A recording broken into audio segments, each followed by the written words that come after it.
Hello friend, कैसे हैं आप सभी। उम्मीद करता हूं कि अच्छे होंगे।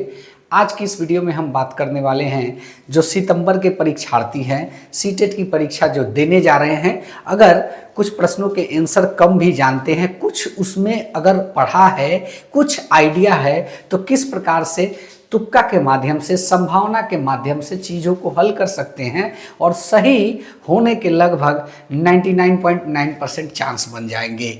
जी हाँ दोस्तों, यह हेडलाइन आप लोग देख रहे होंगे कि तुक्का कैसे लगाएं। तो आज के इस वीडियो का टॉपिक यही होने वाला है कि तुक्का कैसे लगाएं, और इसमें हम बात करेंगे कि ऑप्शन से किस प्रकार से चीज़ों को हल करते हैं, उसका हम लाइव प्रूफ इस वीडियो में दिखाने वाले हैं। और साथ ही साथ अभिकथन और तर्क का एक प्रश्न आता है, जिस प्रकार से उसमें आप चीज़ों को कैसे हल कर पाएंगे ये हम बताएंगे। अगर मान के चलिए कि ए बी दोनों बोल के अगर ऑप्शन आता है तो आपको क्या करना होगा, ये भी इस वीडियो में बताएंगे। तो तुक्का से आज इस चीज़ को अगर समझ लेते हैं तो कम से कम आपके 10 नंबर 150 में 10 नंबर तुक्का के माध्यम से सही होने के चांस हो जाएंगे।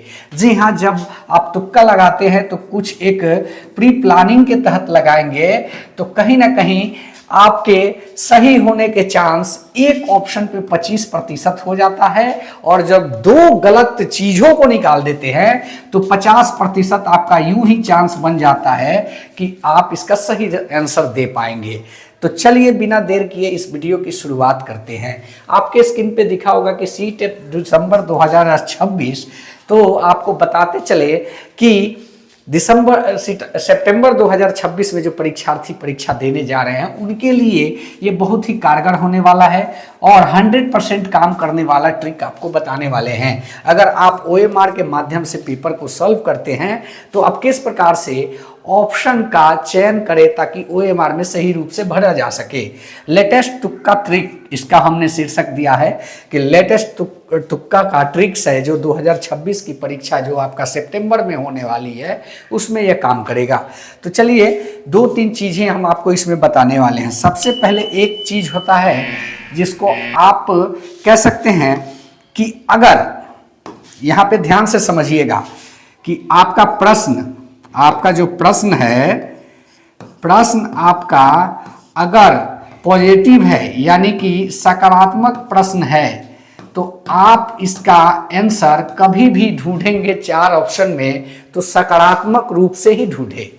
अगर आपका प्रश्न निगेटिव टाइप में है, नहीं है, या चीज़ों को अलग तरीके से बताया जाता है, जिसमें देखे होंगे कि कौन सा नहीं है बोल के एक आता है ऑप्शन, तो ये निगेटिव हो गया। तो निगेटिव में कभी भी आप ऑप्शन में ही निगेटिव चीज़ों का सर्च करें। अगर प्रश्न पॉजिटिव है तो ऑप्शन में भी पॉजिटिव चीज़ों का सर्च करें, और निगेटिव है तो निगेटिव चीज़ों का ही ऑप्शन में सर्च करें। ये इतना आपने समझ लिया। और आपको एक चीज़ इसमें हम बता दें कि कभी कभी देखे होंगे कि देता है कि ए बी दोनों, ऐसा भी ऑप्शन रहता है, तो ये भी आप चूज कर सकते हैं। वो इसलिए क्योंकि इसके चांस होने के लगभग 60% होते हैं कि सही हो जाए। तो इसलिए अगर जिस भी ऑप्शन में ए बी दोनों लिखा है तो उसका चयन डेफिनेटली आप करें। सही होने के चांस 60% होते हैं। अगर आप नहीं जानते हैं प्रश्न का आंसर, तो अगर जानते हैं दे सके आप तो जो आपको लग रहा है वो दीजिए, लेकिन अगर नहीं जानते हैं तो अगर उसमें बता रहा है कि ए बी दोनों है तो उसको जरूर चूज कीजिए। सही होने के 60% चांस हो जाते हैं। अब आइए आपको एक चीज दिखाते हैं कि ऑप्शन के माध्यम से आप किस प्रकार से सही आंसर को ढूंढ पाएंगे। आपके स्क्रीन पे ये प्रश्न दिख रहा है, इसके माध्यम से ऑप्शन के माध्यम से किस प्रकार से इसको हल करेंगे, सबसे पहले ये जान लेते हैं। अगर 4 ऑप्शन है तो इसको किस प्रकार से हम हल करेंगे। अगर इसका ऑप्शन नहीं जानते हैं या आंसर नहीं जानते हैं तो ये दिसंबर 2021 में पूछा गया प्रश्न है। यहाँ पे कह रहा है कि एक पठन सामग्री में बारीकी से पढ़ने का अर्थ क्या होता है। अगर एक बच्चा जो 12-13 साल का है वो चीज़ों को बारीकी से अगर पढ़ रहा है तो उसका अर्थ क्या होगा। या मान के चलिए 6-7 साल का ही है और बारीकी से चीज़ों को पढ़ रहा है तो उसका अर्थ क्या होना चाहिए। इसमें से दो ऐसी चीज को निकाल दीजिए जो कि पहले ही लग रहा हो कि ये नहीं हो सकता है। तो पठन सामग्री में क्या है यह जानना, बालक को इससे क्या मतलब है। पठन में रुचि उत्पन्न करना, बारीकी से अगर पढ़ रहा है तो इसका मतलब कि पहले से रुचि उसमें है। अब इन दो में हम ढूंढेंगे कि इसमें से सही कौन सा है। अब देखिए यहां पे देखेंगे तो एक कह रहा है कि विशिष्ट सूचना ढूंढना और दूसरा कह रहा है पठन सामग्री की प्रामाणिकता की जांच करना।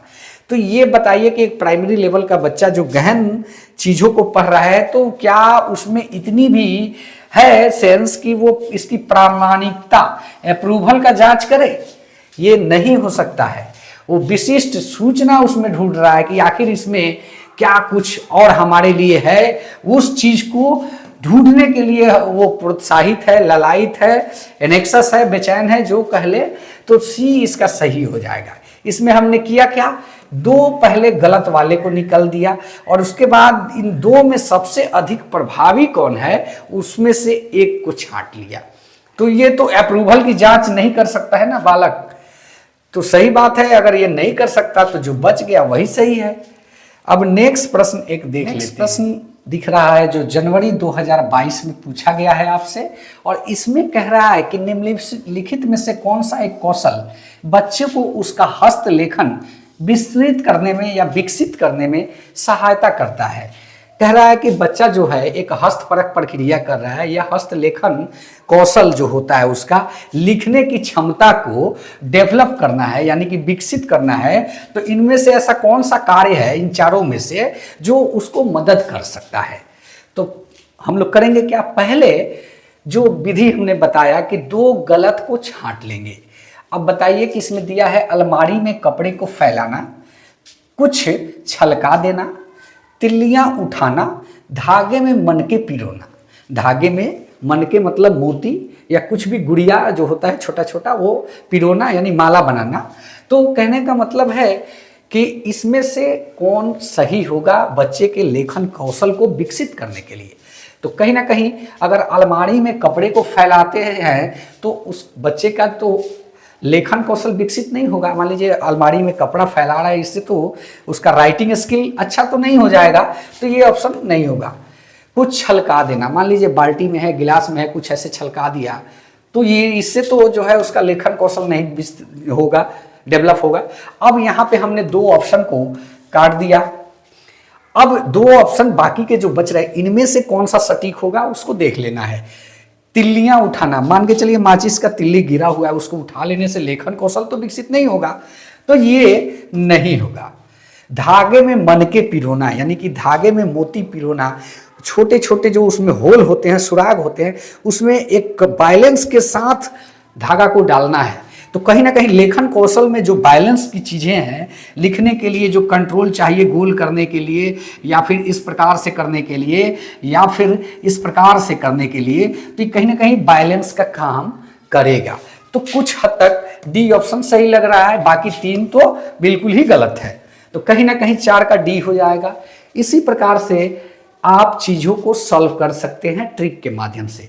ये कब होगा, जब सकारात्मक प्रश्न होंगे तो सकारात्मक ऑप्शन ढूंढने के बाद ही। अब हमने आपको बताया कि कभी कभी देता है ए और बी दोनों ही सही, तो उस केस में अगर वो प्रश्न दिखा रहा है कि उसका ए बी ऑप्शन जो पूरी तरीके से सकारात्मक आपको नजर आ रहा है, तो कहीं ना कहीं वो डेफिनेटली सही होगा। उसको आप मार के देखिएगा, वो सही होना लगभग 65% तक चांस रहता है सही हो जाने का। उम्मीद करता हूं कि यह वीडियो आप लोग को अच्छा लगा होगा। अगर अच्छा लगा है चैनल को सब्सक्राइब करें। मिलते हैं नेक्स्ट वीडियो में। धन्यवाद। जय हिंद, वंदे मातरम।